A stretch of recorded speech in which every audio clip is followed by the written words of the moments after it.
Jotonino tabuk bekhadak duk za.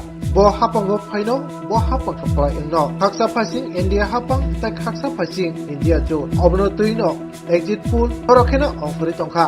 Exit pool no nugui koktoma thumna ring buskango khukhenka LOP Jitendra Chaudhary. Exit pole এটা কখনোই 100% নিখুঁত হয় না। হ্যাঁ, হতে পারে কখনো কখনো এক্সিট পোলের তাদের পূর্বাভাস মিলেছে, কিন্তু এরকম ঘটনাও হয়েছে এক্সিট পোলের সম্পূর্ণ বিপরীত হয়েছে। আমরা যদি 2004 অটল বিহারী বাজপেয়ী তখন প্রধানমন্ত্রী ছিলেন, তার নেতৃত্বে ভোট, সারা দেশে একটা জোয়ার ছিল, ফিল গুড ফ্যাক্টর, অর্থাৎ অটল বিহারী বাজপেয়ীর নেতৃত্বে সারা দেশে একটা কি বলে মানে জনগণের মধ্যে একটা সুখানুভূতি, এবং প্রত্যেকটা পত্রিকা শুধু এক্সিট পোল কেন, ওপিনিয়ন পোলও বলেছিল যে অটল বিহারী বাজপেয়ীকে আটকানোর কারো ক্ষমতা নেই। এবং অটল বিহারী বাজপেয়ী ব্যক্তিগতভাবে এ যাবৎ যতজন ভারতীয় জনতা পার্টি নেতা উঠে এসেছেন তার মধ্যে সবচেয়ে বেশি যে দেশ নায়ক হিসাবে,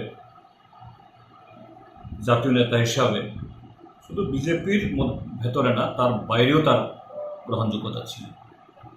কিন্তু ফলাফল যখন বেরোল, উল্টো হয়েছে। ইউপিএ সরকার এসছে, তার পরবর্তী 5 বছরে ইউপিএ ডক্টর মনমোহন সিং নেতৃত্বে সরকার করেছে। এখন সে অভিজ্ঞতার নিরিখে যে দেখা যায়, এবারে নির্বাচনে শাসক দলের পক্ষে অর্থাৎ বিজেপির পক্ষে কোনো হাওয়া নেই, এবং অটল বিহারী বাজপেয়ীর তুলনায় নরেন্দ্র মোদী একজন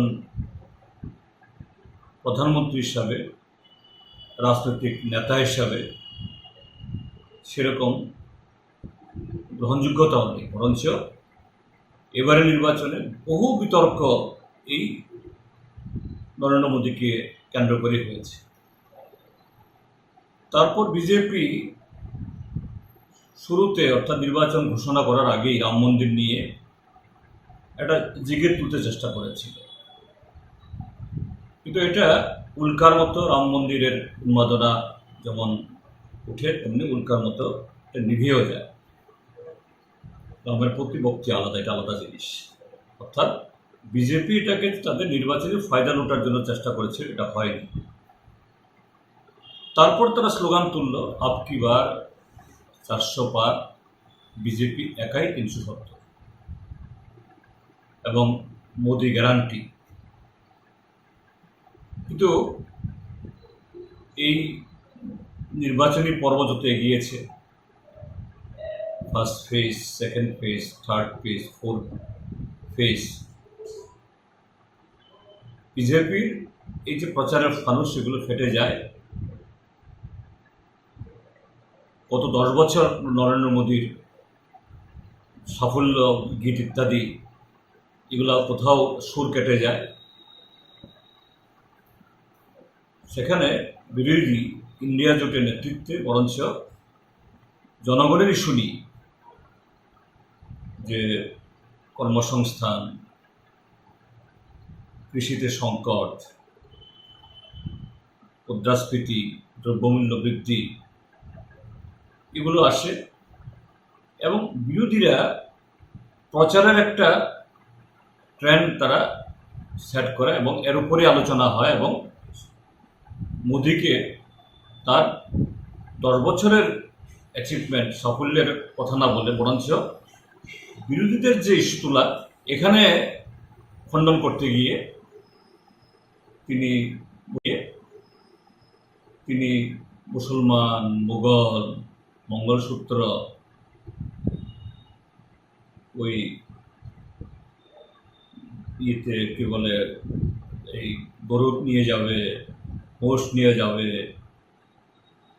ট্রাইবেলদের রূপা নিয়ে যাবে, এইভাবে গোটা প্রচারটাই অন্য খাতে প্রবাহিত হয়ে যায়। তো তাহলে নরেন্দ্র মোদী সেই অটল বিহারী বাজপেয়ীর মতো তার সেই ক্যারিশমা নেই। এবং গত 5 বছর আগে নির্বাচন 2019 সালে পুলওয়ামা, বালাকোট, সার্জিক্যাল স্ট্রাইক নিয়ে একটা আবেগ তোলা হয়েছিল, এটাও এবার নেই, এটা হারিয়ে গেল। কিন্তু এক্সিট পোলে দেখানো হচ্ছে যে 5-6টা সংস্থা করেছে যে গত 2019 সালে বা তার আগের বছর এই প্রবল হাওয়ার মধ্যে যেখানে গিয়ে তাদের গাড়ি থেমেছে 350 বা তার একটু কম বেশি, এবার যখন হাওয়া নেই, প্রধানমন্ত্রী খেয়ে হারিয়ে ফেলেছেন এবং বিরোধীরা তাদের এজেন্ডা মোটামুটিভাবে জনগণের কাছে তুলে ধরতে পেরেছেন, তখন বলছে গত 19-এর তীব্র হাওয়ার মধ্যে যে সংখ্যা পেয়েছে, এবার যখন তার হাওয়া বিপরীত, তখন এনডিএ বা বিজেপি নাকি সে সংখ্যা থেকে শুরু করবে, 350 থেকে 390, 400 ইত্যাদি বলছে কেউ কেউ। কাজে এই জায়গায় বলছি যে এবারের এক্সিট পোল,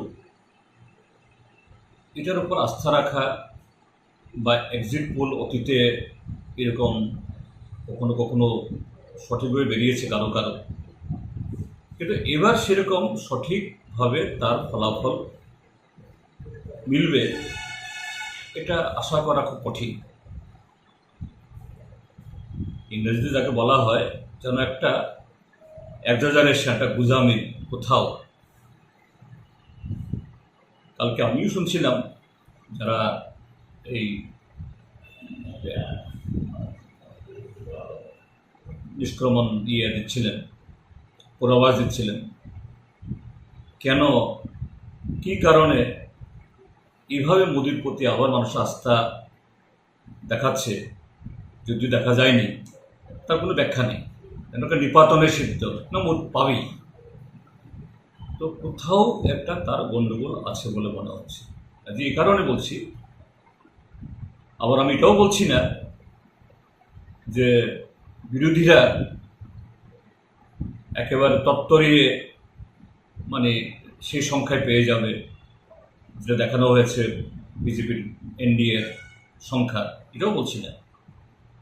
কিন্তু শেষ পর্যন্ত 4 জুন ইভিএমে কি রেজাল্ট বের হয় তা অপেক্ষা করতে হবে।